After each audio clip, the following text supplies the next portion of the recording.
Alright guys, this is my shop.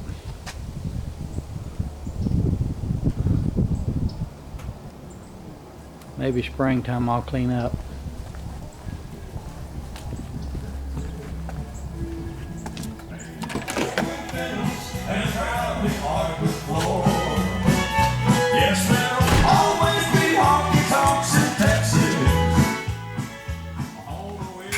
Okay. This is stereo and chargers and computer, and just where when I'm not working I can play. And I keep most of my things under the workbench when I'm not using them. Keeps them out of the way because I do more than just woodwork. I keep my router stuff in these little drawers I built. And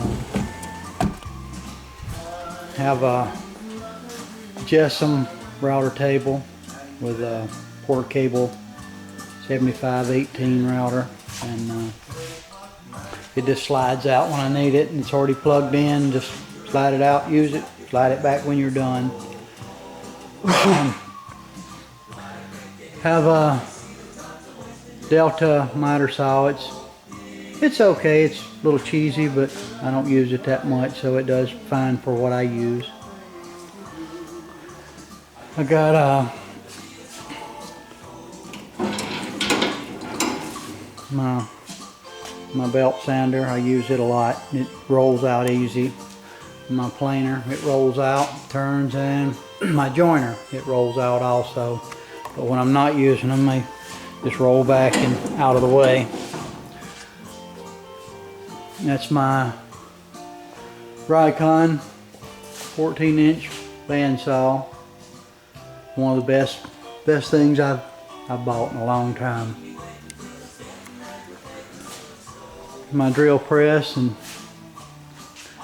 little box to go with it. I built a box to go on the stand so you can raise and lower it without having to move the box or anything, but if you need to move it, 2 bolts and it comes off.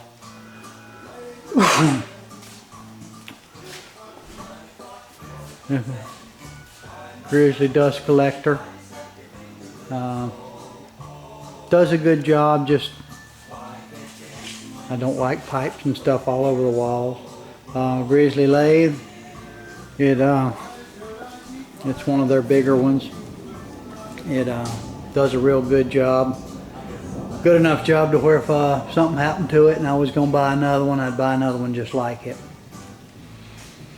And down this bench here is my sharpening station. I got a jet wet sharpener, and in the drawer here I got all of my, pretty junky, but I got all my sharpening tools and my Norton Waterstones and all the jigs and stuff for my sharpening of that, and 1.5 horse buffer and a 1 horse grinder. And I can change all of the wheels and have it to where it's just for sharpening or just for buffing, or for right now it's a little bit of everything.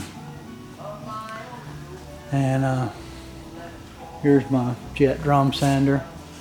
Believe it or not, it gets used probably the second most in the shop. This is my 1958 Delta Unisaw. That's my baby. I've had it for a long time. It's got a 5 horse motor on it. It's been tuned up. The top's been ground by Quality Grinding up in Rainbow City, so the top's perfect flat. All the mechanisms work great, and 5 horsepower. You just you can't really beat that. I got some of the drawers. I got my push sticks and squares and angles and wixies and that, and in the cabinet next to it I got my jigs that I use for the table saw. And on the back side all them little pieces that you don't want to throw away. Well, I made a little bench there to put them in. This is my workbench. I built this last year. It's maple and sapelli. It's got a plywood top. I've got angle iron flat on the top, and then I got 4 pieces of plywood glued together and flattened in a big drum sander. And I made 2 big drawers on this side. I keep my saws and chisels and my planes all up in the top drawer. And in the bottom drawer, I keep most of my clamps. So they're out of the way. They ain't hanging on the wall and getting dust all the time. And I have one more space in the shop that I've just recently acquired. It's another 10 by 20 area here. This is pretty junky, but I've built shelves and stuff in here. I've got the rack with all of the screws and bolts and nuts and stuff, and I keep my paints and just everything that I don't want in the shop to trip on, I keep it in here. And it's helped me keep the shop a lot cleaner. Of course, this is as clean as the shop's ever been, and probably as clean as it'll ever be. Alright guys, that's the end of the shop tour. Thanks for looking.